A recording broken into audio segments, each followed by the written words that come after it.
नमस्कार, knocking-news.com में आपका स्वागत है। मैं हूं गिरिजेश वशिष्ठ। अडानी जी का स्टॉक फिर से ऊपर चढ़ने लगा है और ये ऊपर कैसे चढ़ रहा है और क्या इसको ऊपर चढ़ने से कोई रोक पाएगा, इसको समझने की आज कोशिश करेंगे।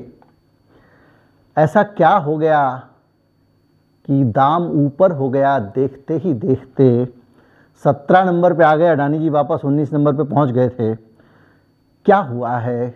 कुछ तो हुआ है। एक फिल्म का गाना था। कहीं में जाइए, चैनल को सब्सक्राइब कर लीजिए। अभी बातचीत शुरू करते हैं। मैं आया।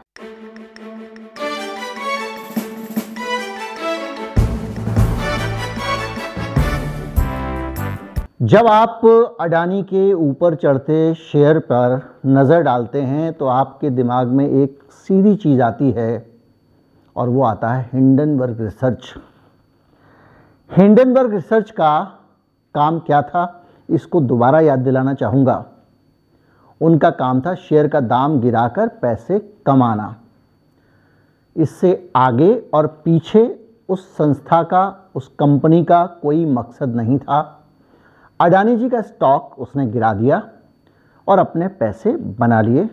जो बातें कहकर उसने आपका शेयर गिराया, उन बातों में कितनी दम है, कितना गलत है और कितना सही है, ये साबित करने की जिम्मेदारी हिंडनबर्ग की नहीं है।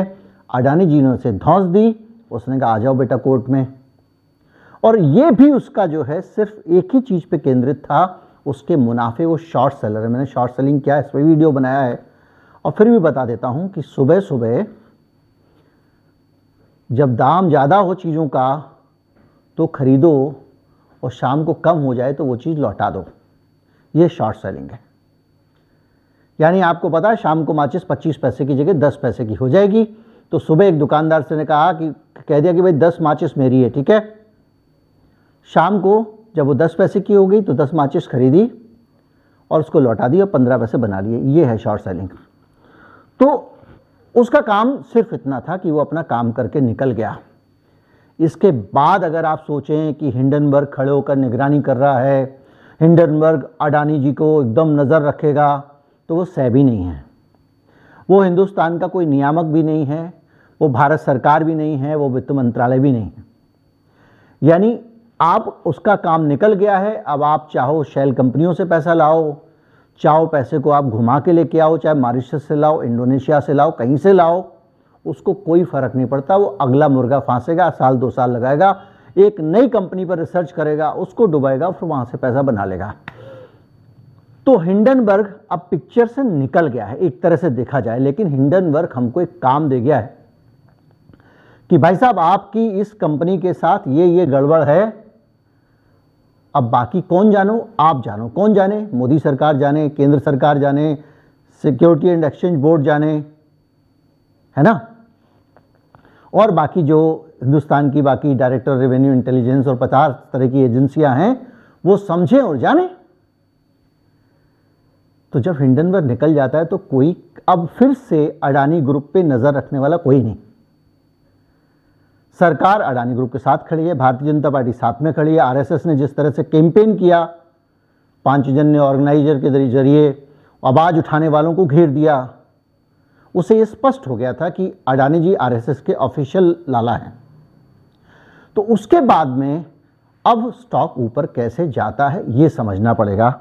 यानी वहां पर जो एक आदमी खड़ा होकर पहरा दे रहा था पुलिया पे, वो चला गया है और अब अडानी जी फिर निर्द्वंद और स्वतंत्र हैं। तो अब उन्होंने इस शेयर को कैसे चाहा होगा कि बढ़ जाए और इनकी इच्छा कैसे पूरी हुई होगी, उसको समझने के लिए आप हिंडनबर्ग रिपोर्ट को पढ़ें या मेरा उस पर जो वीडियो बना है उसे पढ़ें। अडानी जी की कंपनी का फ्लोट बहुत कम है। फ्लोट क्या होता है? एक कंपनी के जितने शेयर मार्केट में रोजमर्रा की ट्रेडिंग के लिए अवेलेबल होते हैं, 72 से 75%, 74% तो खुद अडानी जी के पास अपना ही स्टेक है।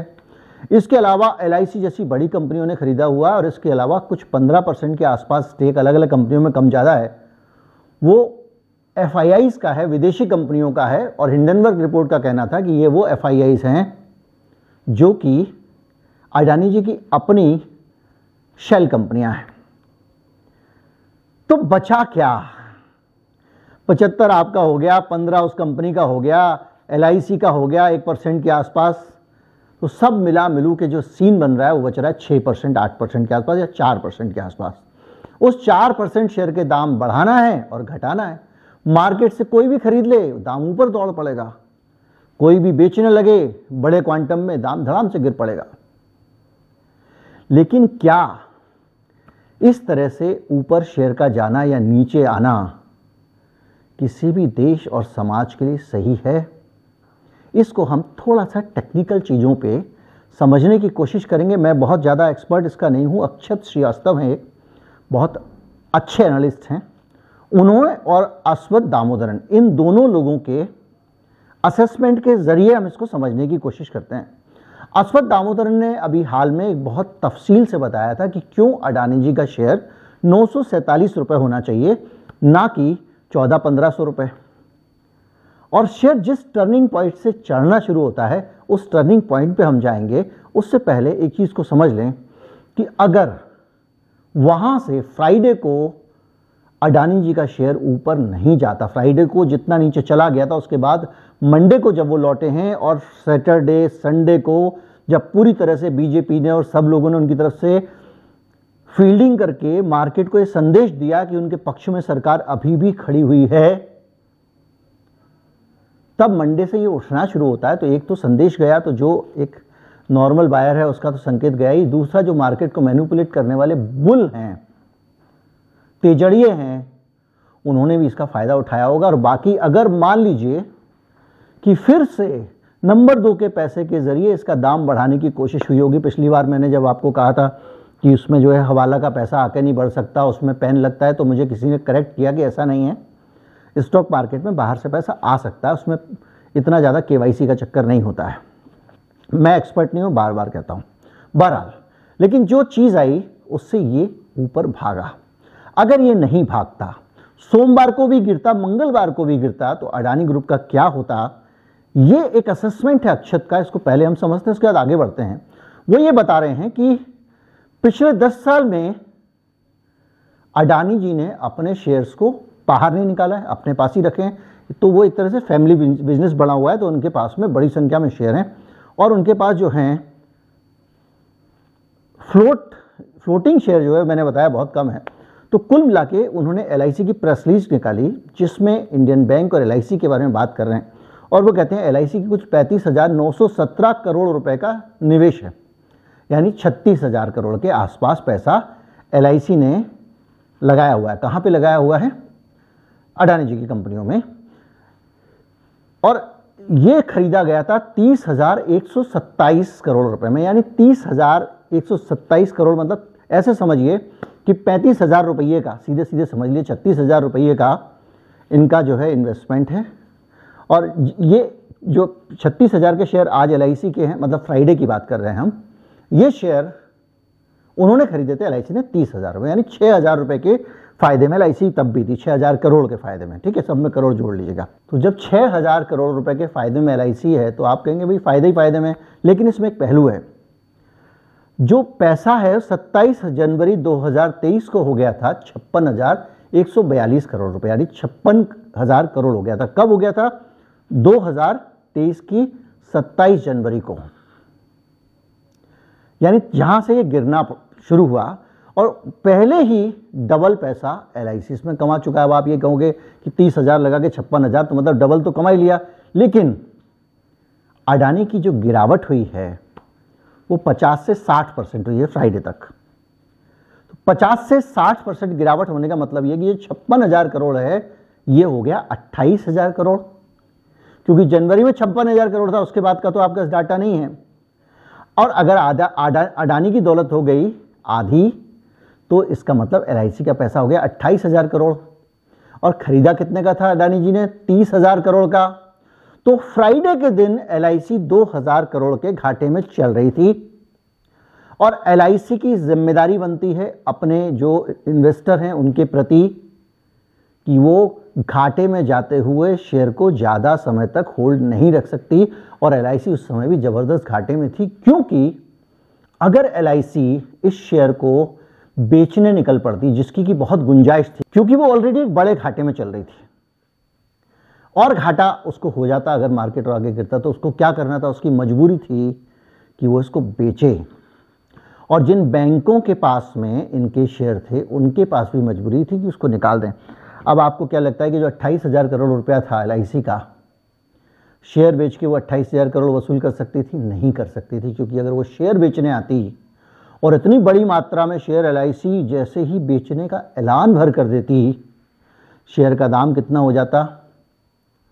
शेयर का दाम इसका भी 60% हो जाता। तो कुल मिला के LIC के हाथ में 15,000 करोड़ ही लगने थे, लेकिन उसके बावजूद LIC होल्ड नहीं कर सकती थी। यानी सबसे बड़ा खतरा वो छोटे से फ्लोट की कंपनी में LIC जैसे बड़े आदमी का पैसा आने के बाद था कि निश्चित ही अडानी साहब की कंपनी टूट जाती।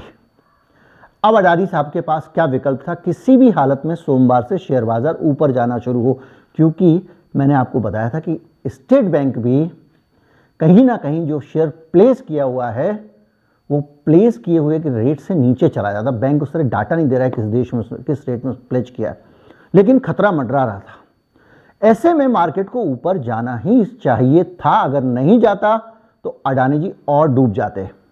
और एक चीज एकदम क्लियर थी कि अब हिंडनबर्ग कोई नया खुलासा करने वाला नहीं है, उसका हो गया काम। और हिंडनबर्ग के अलावा कोई और बोलने वाला नहीं है। फिच है, फिच का आपको पता है कि फिच ने एक रिपोर्ट निकाली थी ओवर लिवरेज वाली, उसकी एक सब्सिडरी ने। दूसरे तीसरे दिन ही वो रिपोर्ट विड्रॉ हो गई थी। क्यों हो गई थी? हमारे डाटा में कैलकुलेशन गलत हो गया। क्यों हो गया था? क्योंकि फिच कहीं ना कहीं कह सकते हैं कि उसको मैनेज किया जा सकता है, ऐसा लगता है। मैं ये नहीं कहूंगा कि उन्होंने कर लिया होगा। तो वो उसके बाद से वो लगातार पॉजिटिव साउंड कर रही है, जो भी है। लेकिन इस पूरी स्थिति में जब आपके पास 6% 7% शेयर ही आपको मैनेज करने हो, आप शेयर का दाम ऊपर ले जा सकते हैं। यानी जो टोटल सिचुएशन है वो एक कारण तो ये समझ में आता है कि ये बहुत बुरी दशा में आर्थिक रूप से कंपनी थी। अगर ये दाम ऊपर नहीं आते, और दाम ऊपर करके ले जाना नीचे ले जाना इनके लिए बाएं हाथ का खेल है, क्योंकि फ्लोट कंपनी का बहुत छोटा है। मैंने अपने अडानी वाले मामलों में जब से एपिसोड आया पहले वीडियो में ये बात समझाई थी, और इसीलिए अडानी ग्रुप अपने गुब्बारे को बड़ा करने में कामयाब हो गया था हिंडनबर्ग के मुताबिक, क्योंकि इनका फ्लोट छोटा है। अश्वत्थ दामोदरन ने जो बात कही उसके हिसाब से 947 रुपये अडानी साहब के शेयर की कीमत होनी चाहिए थी, और वो भी 1400 के आसपास चल रहा था। लेकिन कोई ऊपर नीचे करने वाला है ही नहीं, कोई सवाल उठाने वाला नहीं है।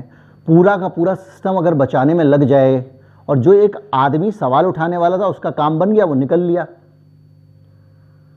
तो फिर दोबारा से शेयर का क्या दाम रहेगा और इन्वेस्टर का क्या रहेगा, ये सब मोटा मोटा भगवान भरोसे। बाकी सारी संस्थाएं कुछ ना कुछ तो काम कर ही रही होंगी।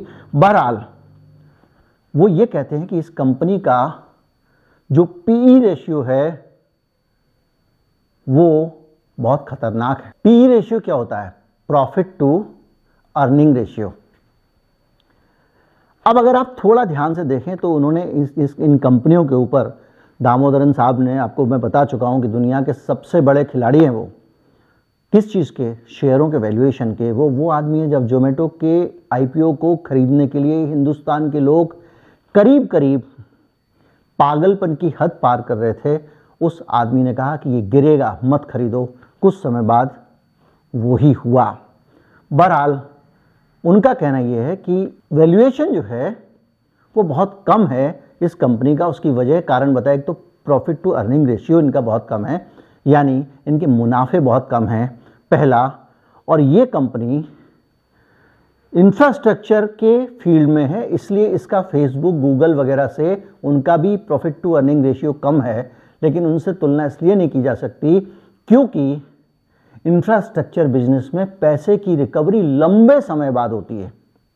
अब आपने पोर्ट बना लिया, जहाज आते जा रहे हैं, पैसा झड़ता जा रहा है, आगे जाके बढ़ते जाएंगे, प्रॉफिट बढ़ते जाएंगे, तो टाइम लगता है। उस बीच में बिजनेस कितना एक्सपेंड करेगा, आप कितनी नई कंपनियां खोलेंगे, और बहुत सारी चीज़ें इसमें मिली हुई हैं। इसलिए वो कह रहे हैं कि ये जो है, ये जो ऑपरेटिंग मार्जिन है कंपनी के, वो गिर रहे हैं। ऑपरेटिंग मार्जिन 2002 से लेकर 2015 तक इस कंपनी के करीब 7.16% थे ऑपरेटिव मार्जिन्स। जो 21-22 में 3.6% हो गए हैं, यानी आधे भी नहीं रह गए हैं। तो जो जहां से आप मार्केट से पैसा कमाते हो वहां पे आपकी कमाई कम हो रही है, और ये इसी इंडस्ट्री के, इसी तरह के धंधे में जो दूसरी कंपनियां हैं उनके मुकाबले बहुत कम है, और वहाँ पे ये 14-14% के आसपास है और इनके पास में 7 और 3% है। और सबसे बड़ी बात, ये कंपनी उधार के पहाड़ पर खड़ी हुई है। इस कंपनी की सबसे बड़ी कमज़ोरी ये है कि उधार के पहाड़ पर खड़ी हुई है, और जब इस उधार के पहाड़ को कम करने की, जब इस पर सवाल हुआ, ओवर लिवरेज कहा गया, बहुत सारी बातें कही गई कई वीडियो में मेरे कि कितना उधार है, इनकी खुद अपनी हैसियत कितनी है, उधार कितना है, तो वो सारी चीज़ों के बाद में ये पहली बार एफपीओ लेकर आए थे, जिसमें ये अपना कुछ शेयर बेचकर उधार कम करना चाहते थे। इस बीच में उधार की कीमत बढ़ती जा रही है, लगातार ब्याज बढ़ रहा है, तो उधार के ऊपर एक जो ब्याज चुकाते हो वो भी कॉस्ट आती है आपके बिजनेस में।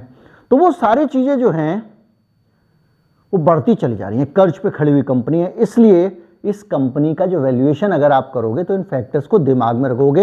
ये अश्वत्थ दामोदरन का कहना है, और उनका कहना है कि अगर आप इस सब को कंट्रोल करोगे तो आपकी स्थिति बहुत खराब होने वाली है, पहली चीज़। और वो दूसरा कह रहे हैं कि इंटरेस्ट कवरेज रेशियो 6 से 7 गुना होता है आम तौर पे, यानी जितना ब्याज आप खर्चा कर रहे हो किसी चीज़ पे, उसका 6 गुना कंपनी 7 गुना कमाती है, तब उसको बढ़िया माना जाता है। लेकिन इनकी चक्कर ये है कि ये 1.25 गुना के आसपास ही कमा रहे हैं, और इसी इंडस्ट्री की दूसरी कंपनियां 6 से 7 ही कमा रही हैं। इनका जो सबसे बड़ी बात है कॉस्ट टू कैपिटल, यानी जो आप पूंजी इकट्ठी कर रहे हो मार्केट से, उसकी जो कीमत है वो बढ़ती जा रही है। एक तो ब्याज बढ़ रहे हैं, दूसरी चीज़ें बढ़ रही हैं, तो इन सारी चीज़ों के कारण सबसे बड़ी बात ये हो रही है, और इसी वजह से बहुत सारे मामलों में इनके ऊपर सवाल उठते रहे हैं। लेकिन सबसे ऊपर की बात जो अश्वत्थ दामोदरन का गणित है कि भाई साहब आपने कहा हाँ भैया अडानी पोर्ट का बिजनेस तो बहुत अच्छा चल रहा है, आपने पैसा लगा दिया, लेकिन इस बात की क्या गारंटी है कि अडानी ग्रीन का अगर अच्छा नहीं चल रहा है तो अडानी पोर्ट का पैसा निकालकर अडानी सेज में, अडानी ग्रीन में कंपनी नहीं लगाएगी? क्योंकि इस कंपनी के अंदर सारा गवर्नेंस एक फैमिली के पास में है। इंडिपेंडेंट जो कॉरपोरेट गवर्नेंस होता है वो नहीं है, सारा के सारा शेयर अपने पास में है। तो ऐसी स्थिति में ये कंपनी आपके पैसे का कहाँ इस्तेमाल करेगी, इसको लेकर आप निश्चिंत नहीं हो सकते हैं। तो इन सारी चीज़ों को मिलाकर इन एक्सपर्ट्स का कहना यह है कि आपका शेयर जो है अडानी का, वो नेचुरल तरीके से इतना नहीं बढ़ना चाहिए।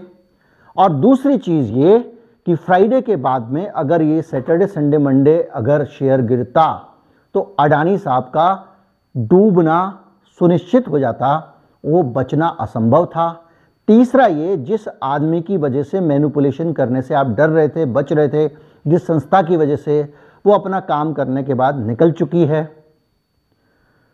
अब उसका और ज़्यादा शेयर गिराने में कोई इंटरेस्ट नहीं रहा है, वरना पहले दिन ही जब ऊपर जा रहा था वहाँ से कुछ ना कुछ एक और फुंतरू आ जाता। तो फिर से खुला खेल फरुखाबादी है, खुला मैदान है और मार्केट ऊपर जा रहा है। लेकिन जिस मार्केट में 6% शेयर के ऊपर नीचे होने से बाकी के 94% शेयर का दाम बढ़ता हो, गिरता हो, उस मार्केट के अंदर कितना दम है और उस इंडेक्स का क्या मतलब है, उस दाम के गिरने घटने का क्या मतलब निकाला जाए, इसको अच्छी तरह से समझा जा सकता है।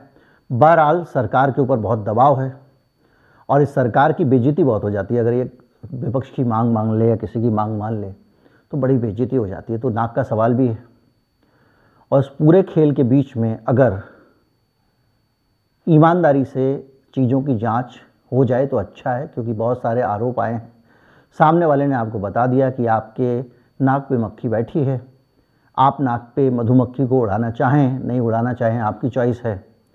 उसने एक बार बता दिया, बाकी आपकी मर्जी है, आप अपने रोग को दूर करें ना करें। और रोग को दूर करने ना करने का काम हमारे हाथ में तो है नहीं, वो एजेंसियों का काम है। सरकार सिस्टम बहुत बढ़िया इस देश का स्ट्रक्चर बना हुआ है, उसका है। और अगर वो, जैसा मैंने कल के वीडियो में बताया था, सारा कारोबारी कैसे हुआ है पिछला 14 से लेके आज तक, और पहले से बल्कि, तो फिर कोई कुछ नहीं कर सकता। उम्मीद करता हूँ वीडियो आपको अच्छा लगा होगा। और भैया शेयर खरीदने बेचने की इसको सलाह मत मानना हमारी, हमको बिल्कुल नहीं पता है इस बारे में, और हमारे चक्कर में 1 रुपया भी लगाओगे तो नुकसान ही होगा, फ़ायदा तो कोई होने का नहीं। नमस्कार, जय हिंद।